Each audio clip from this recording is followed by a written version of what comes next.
말씀은 신약성경 제일 먼저 있는 마태복음 24장 3절부터 14절까지 봉독합니다.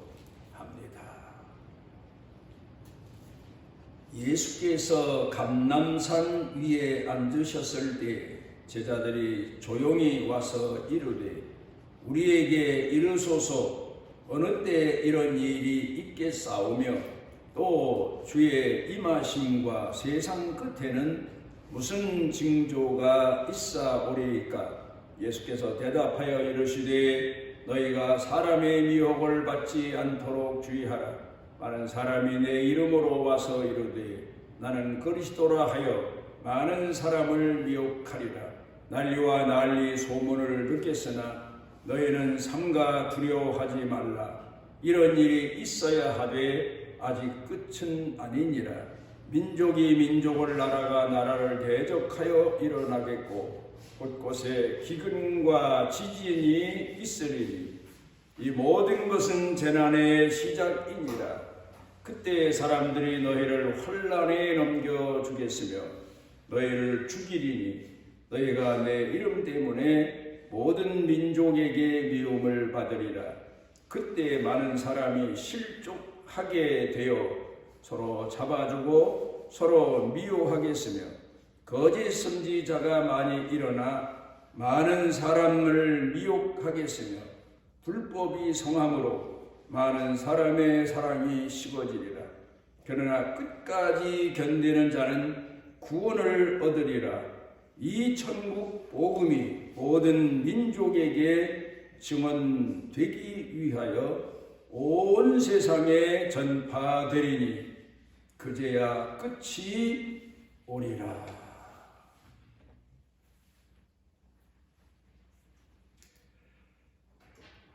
우리가 사는 지금 세상을 가리켜서 많은 사람들이 말세다 그런 이야기를 많이 합니다. 성경에 보면은 말세의 징조에 대해서 예수님께서도 말씀하셨고 사도들도 그의 편지나 글들 중에서 여러 번 이야기를 했고 요한계시록에도 마지막 때 세상에 일어나는 일들에 대해서 많은 기록을 하고 있습니다. 그를 비추어 보건대 우리가 살고 있는 지금 이 세상은 말세다. 우리가 지금 말세를 살고 있다. 그런 이야기들을 많이 합니다. 그런데 예수 믿는 우리들만 그런 얘기를 하는 게 아니라 다른 종교에서도 말세란 말을 많이 사용합니다. 또 그런가 하면 사회적으로, 국가적으로 또 세계적으로 공통된 이야기들이 3차 대전이 일어날지도 모른다. 3차 대전이 일어나면 지구의 종말이 올 거다. 뭐 이런 이야기들을 합니다. 그러면서 말세에 대해서 정치적으로 각 나라와 각 민족들이 이러저러한 일로 대비를 하고 있습니다. 만약에 전쟁이 일어나면 군사력이 강해야 되니까 군사력을 강화시키는데 온 힘을 기울이는 이제 그런 일들도 사실 많아지고 있습니다. 결국 이런 현상들을 보면서 앞으로 분명 3차 대전이 일어나면 세상은 종말이 올 거다. 뭐 이런 예측들을 합니다. 그러면서 이 마지막 때 말세의 재난 때 우리가 어떻게 대비해서 살 것인가 이에 대해서 뭐 여러 가지 이야기들을 하고 걱정들을 하는 사람들도 참 많습니다. 식량의 문제라든가 또 우리가 지금 몇 년째 고생하고 있는 전염병의 문제라든가 그리고 뭐 그 외에도 사회적으로 여러 가지 복잡한 문제를 해결하기 위한 대비책 이런 이야기들을 많이 하고 있습니다. 이런 때에 오늘 성경 본문을 읽어보고 또 읽어보면 우리 성도들이 마지막 때 말세에 어떤 자세로 하나님을 공경해야 될 것인가, 무엇에 유의해야 될 것인가,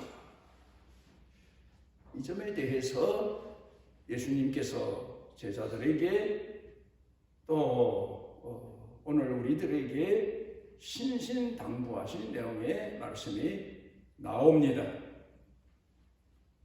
사람들이 살아가면서 우리 사회가 아직도 경제적으로는 선진국 대열에 들었다, 그런 이야기를 성급히 하는 사람들도 있습니다만은, 그런데 문제는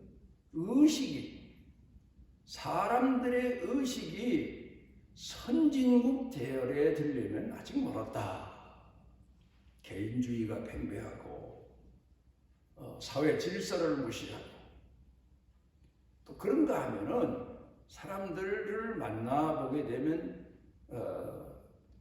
전혀 예의 같은 것을 찾아볼 수 없는 그런 현상들을 보면서 눈살을 찌푸립니다. 사람이 살아가는 데 필요한 것이 무엇인가? 이 점에 대해서 서구 사람들은, 서양 사람들은 특별히 우리가 성경을 가지고 다닙니다만은 이 유대인들은 삶에 대해서 어떤 자세로 대처해야 될 것인가를 어렸을 때부터 교육을 시킵니다. 우리 사회에서 지금도 제가 지내오면서 조금 좀 못마땅한 것, 아직도 후진국이나 미개인들의 삶의 방식, 이런 것들을 빨리 우리가 성숙시켜야 되지 않을까. 제가 경험한 바가 목회하는 동안에 벼랑간에 신천지 공격을 받게 됐습니다. 당황한 나머지 어떻게 할 줄을 몰라서 기도받기는 하나님의 응답과 하나님이 주시는 지혜와 능력 아니면 이 이단의 세력과 대결에서 이겨낼 수 없다는 사실을 절감하고 기도를 했는데 하루 꿈을 꿨습니다. 그런데 그 꿈에 내가 어떤 그 골목길 같은 데를 가고 있었는데, 가다 보니까 내가 가는 길 앞에 건물이 한 3층쯤 더 되는 건물이 딱 서 있는 거예요. 길이 막힌 거예요. 어떻게 하나? 내가 앞으로 가야 되는데 저 3층을 어떻게 넘어가나? 그러면서 골몰하고 서 있는데 그 꿈에서 하나님이 지혜를 주시는데 옆을 살펴보게 하십니다. 그래서 그 건물 옆으로 가서 보니까 계단이 나 있고 그 3층을 넘어설 수 있는 계단이 위로 올라가 나 있는 걸 보고 깼습니다. 그리고 난 후에 내가 생각한 바가, 흔히 우리가 사회적으로 정치적인 대결을 할 때 정치인들이 정면 돌파, 그런 얘기를 많이 합니다만은, 그거보다는 이단과 정면 대결을 하기보다는 보다 더 지혜가 필요하구나. 대립보다는 보다 더 많은 지혜를 가져야 저 사람들을 능가할 수 있고 저 세력을 이겨낼 수 있겠구나. 그래서 그 다음부터 지혜를 구합니다. 그래서 전쟁사를 공부했습니다. 밤새워가면서 1차 대전 때, 2차 대전 때에 어떻게 승리했나, 그 군대 장군들의 직약을 보게 되면 역시 전략가들이고 지혜자들이구나 하는 것을 많이 생각하게 됐고 배우게 됐습니다. 서구 사람들은 어렸을 때부터 아이들을 교육시키는데 가장 빼놓지 아니하는 중요한 내용이 유머입니다. 우리로 말하면 지혜입니다. 우리는 아직까지도 사회적으로 정의구현 이런 얘기를 아직도 사용하고 있는데 그건 아직도 우리 사회가 대립된 상태에서 이 시대를 살아가고 있다 하는 표현이기도 합니다. 지혜가 필요한 겁니다. 그래서 대인들은 어렸을 때부터 아이들에게 이 탈무드의 지혜를 가르칩니다. 우리가 볼 때 유머입니다. 우스갯소리죠.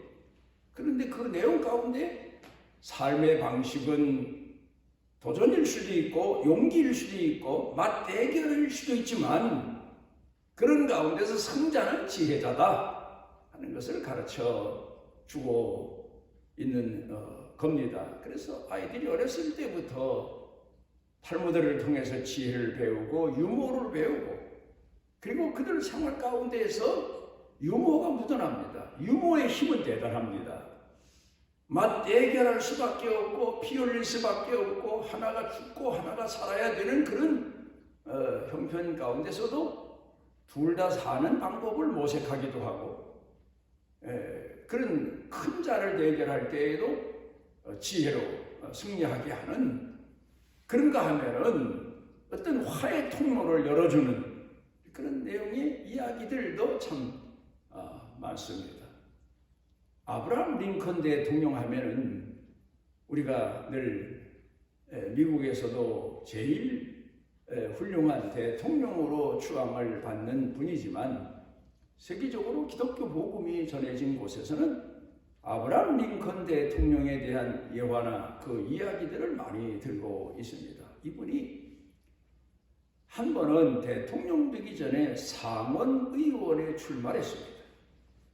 그런데 상대편 당에서 나온 그러니까 상대편에서 나온 후보 맞대결자가 합동 연설을 하는데 강단에 올라가서 군중들이 모여 있죠.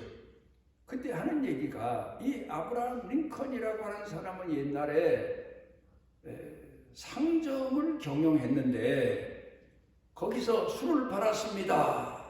그러니까 군중들이 웅성대고 소란스러워지게 된 거죠. 아니 술을 팔고 술 장사하는 사람이 상원이 되겠다고? 그 당시만 해도 미국은 상당히 보수적인 그런 기독교 문화가 지배하고 있던 때 아닙니까? 그랬습니다. 그리고 이제 그 더글러스 후보가 내려오고 그 다음에 아브라함 링컨이 올라가게 됐는데 그때 아브라함 링컨이 이런 얘기를 합니다. 제가 더글러스 후보가 말한 대로 옛날에 상점을 경영하면서 술을 판 건 사실입니다. 그런데 그 상점을 그만둔 지는 오래됐습니다. 그런데 하나 그 상점을 운영할 때에 가장 주요 고객이 누군가 하면 바로 저 더글러스 후보입니다. 그러니까 군중들이 와 하고 웃습니다. 그리고 또 얘기하기를 그런데 중요한 것은 나는 옛날에 그 상점을 그만뒀지만 아직도 저 더글러스 후보는 그 상점의 주요 고객으로 오늘을 살고 있습니다. 그러니까 벌써 유머에서 승리한 거죠. 더글러스 후보가 그 다음에 또 올라갑니다. 다른 곳에 가서 강단에 먼저 올라갑니다.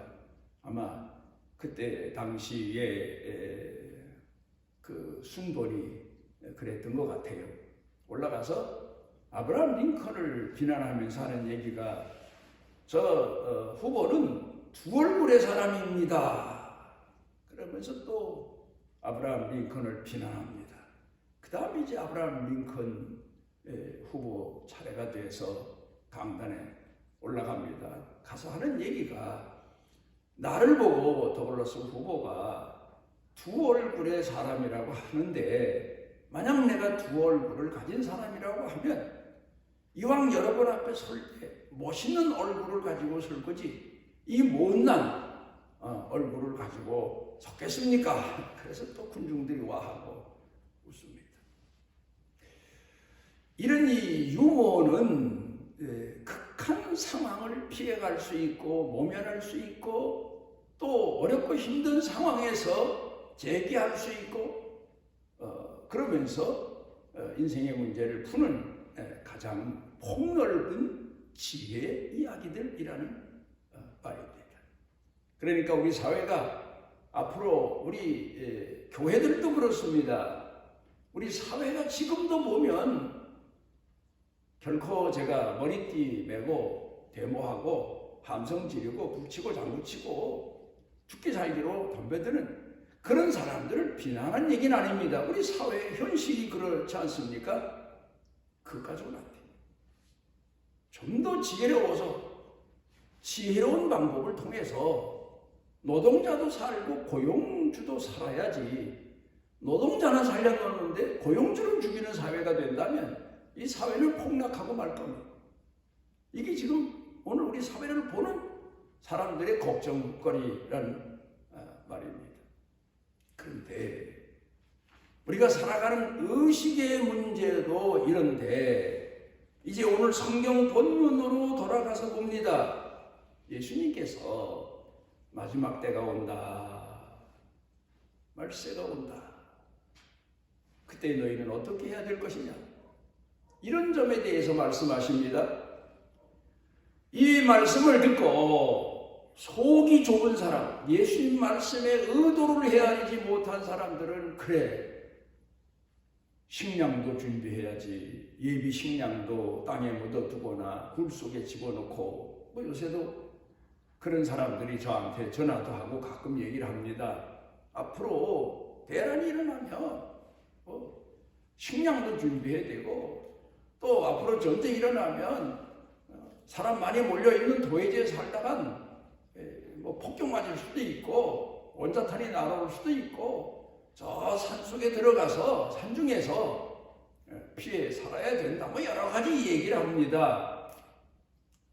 그래서 그 얘기를 가만히 들어보면 앞으로 다가올 재난에 대해서 걱정하는 것은 맞는데 성경으로 돌아가서 보면은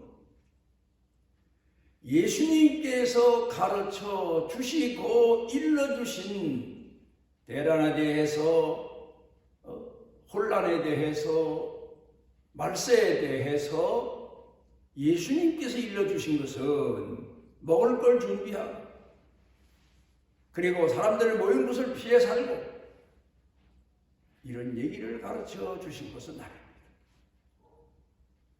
중요한 내용을 오늘 성경 본문에서 찾아봅니다.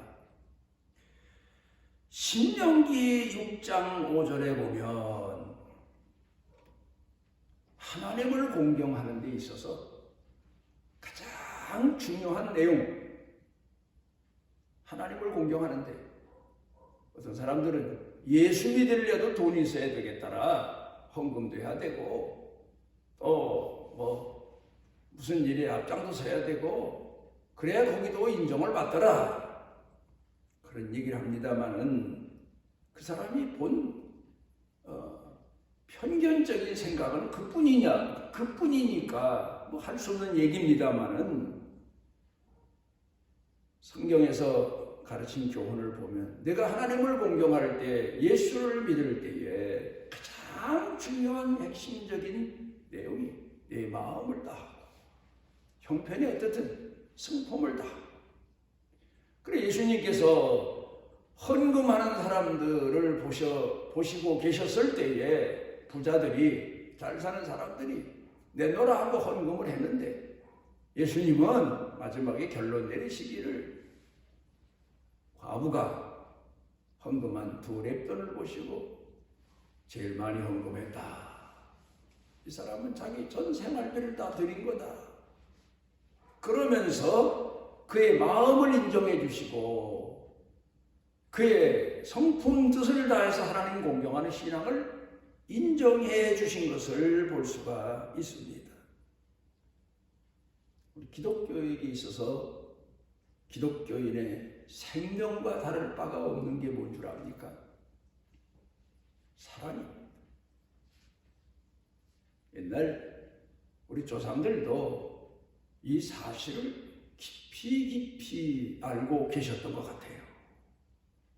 그래서 어머니가 시집가는 딸에게 일러주기를 왜 여자한테 치마를 입혔는 줄 아느냐? 12폭이나 되는 치마를 왜 입히는 줄 아느냐? 시집가면 그 시집에 그렇잖아요. 지금까지 함께 산 것도 아니고 자기하고 핏줄을 나눈 것도 아니고 그런 집에 가서 살려면 모든 식구들 허물을 12폭 치마로 다 덮어주어 가면서 살아야 된다. 그런 의미에서 여자에게 치마를 입혔다. 비유적인 얘기죠. 얼마나 귀한 얘기입니까? 다 덮고 다 포용하고 다 이해하고 다 기다리고 인내하고 그래야 네가 성공한다. 무슨 얘기입니까?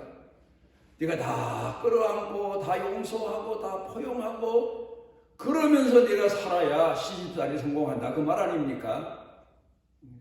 열심히 돈 버는 것도 중요하고 또 현대 여성들 지휘하는데 자기 지위를 내세우고 주장하는 것도 중요할지 모르지만 성공의 비결은 포용에 있다, 사랑에 있다, 덕에 있다. 그런 얘기를 부모가, 어머니가 경험상 시집가는 자기 딸에게 일러준 겁니다. 오늘 성경 본문 말씀 가운데 보게 되면 말세가 될수록 사람들 가슴에서 이루어지는 게 있다. 그게 뭐냐? 사랑이다. 그래요. 사람이 망하려면 그 마음 가운데서 벌써 사랑이 식어져요. 가슴이 식어져요. 그리고 머리로만 살려고 해요. 잔깨만 남아요. 골모술수만 써요. 머리는 비상한데 전혀 그 마음에 따뜻함이 없어요. 이미 벌써 화인 맞은 사람이다. 성경은 그렇게 말씀하고 있습니다. 마태복음 10장 36절에서 말씀하시는 내용을 보면 마지막 말세에 가서 사람들이 잃어버려지는 게 사랑이다.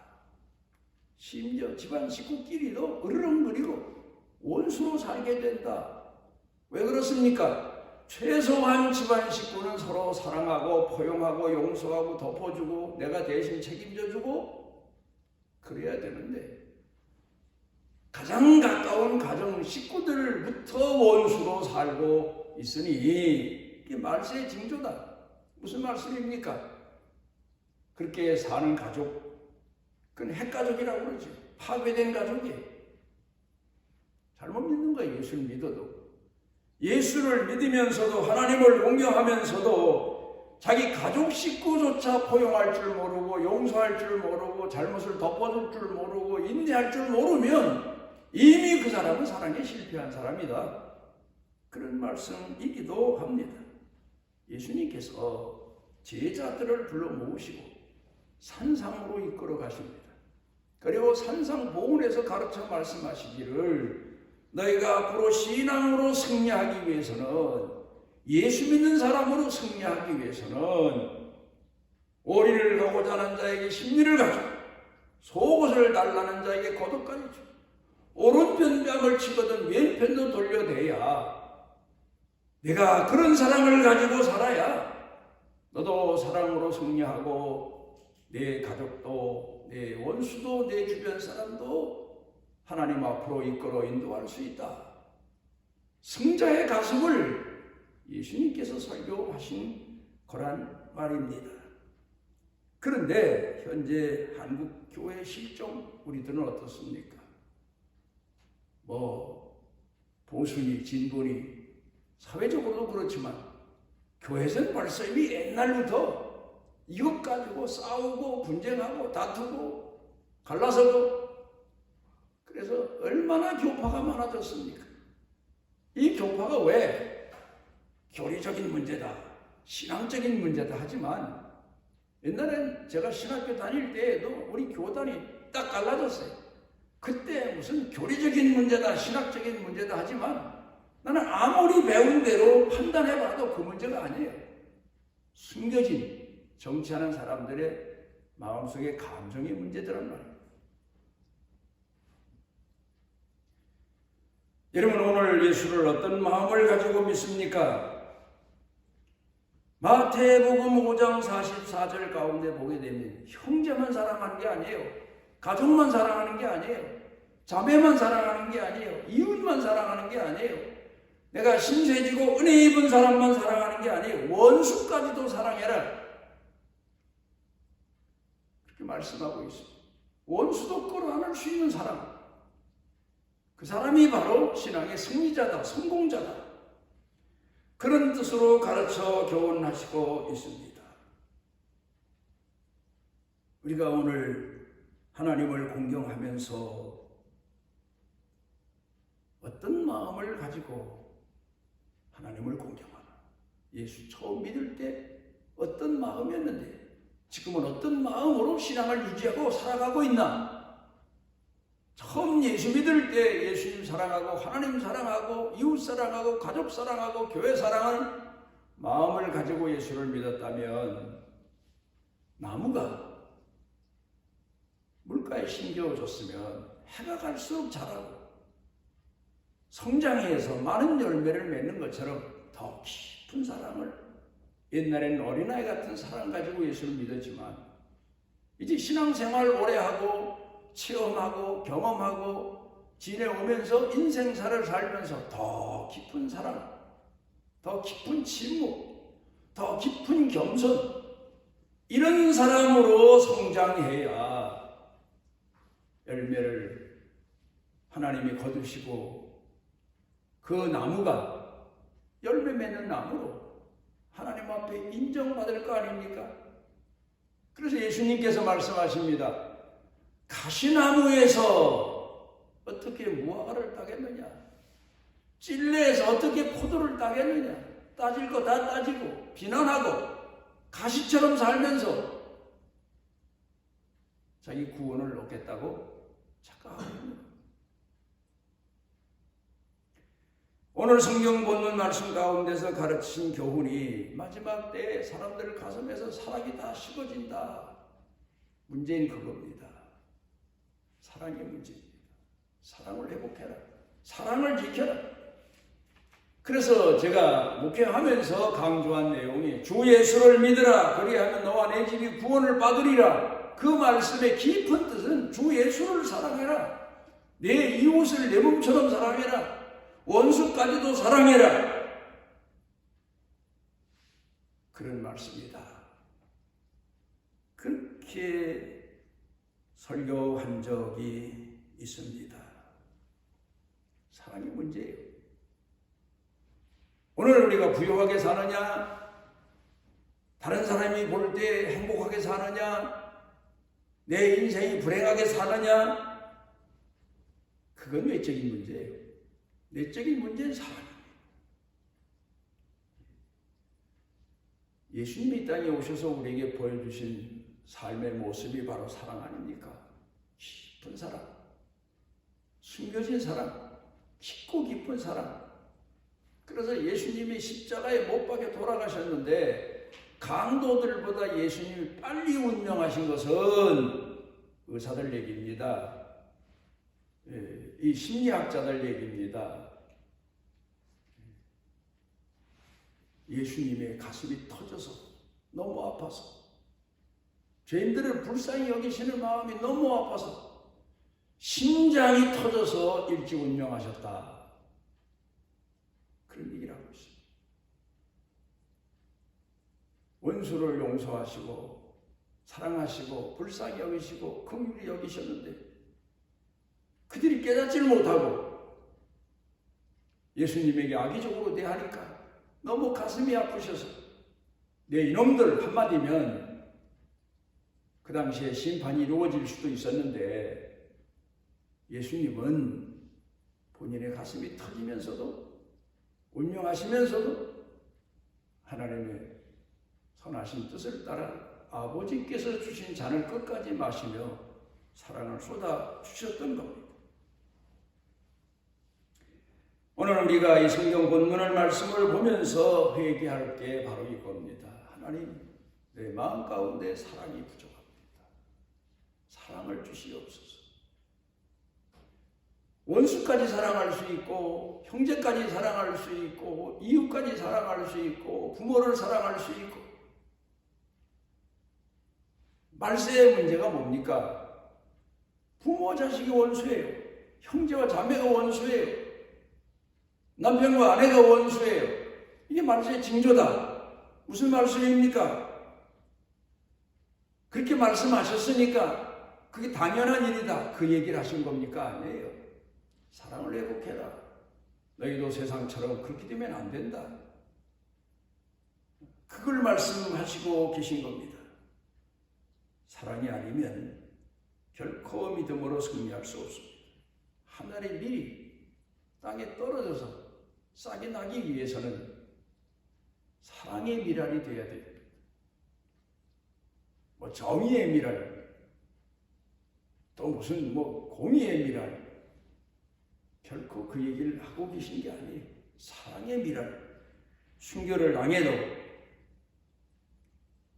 사랑의 사람으로, 사랑의 미랄로 땅에 떨어져요. 스데반 집사가 보십시오. 얼마나 그 당시에 예수님 말씀대로 순종하며 원수들까지 사랑했으면 자신을 돌을 던져서 때려 죽이는 유대인들을 불쌍히 여겨달라고 예수님처럼 기도하고 마지막 운명하지 않습니까?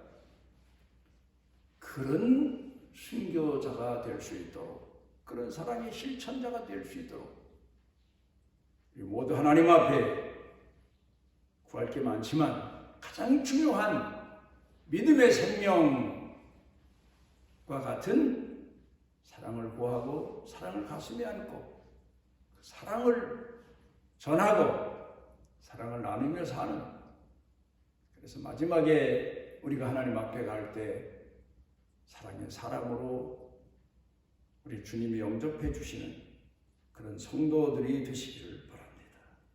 우리를 지극히 사랑하셔서 예수님께서 환난과 고난과 역경, 말세를 사는 성도들이 하나님 앞에 쉬지 않고 구하며 가슴에 담고 살아야 될 가장 귀한 사랑을 가르쳐 주셨사오니 주여, 우리 마음 가운데에 사랑이 부족합니다. 형제, 부모, 자식, 자녀, 이웃의 허물과 죄를 덮어주고 대신 책임져 줄 만한 사랑이 없습니다. 한국 교회를 불쌍히 여겨주시고 목사님들을 불쌍히 여겨주시고 장로, 권사, 집사, 성도들 모두가 다 사랑의 회복을 위해서 하나님 앞에 기도하고 하나님 앞에 바로 설 수 있도록 은혜와 은총을 더하시옵소서. 예수님 이름으로 기도드리옵나이다. 아멘. 밖에서 그 날개 아래 보호를 받으러 온 내게 온전한 상 주시기를 원하노라.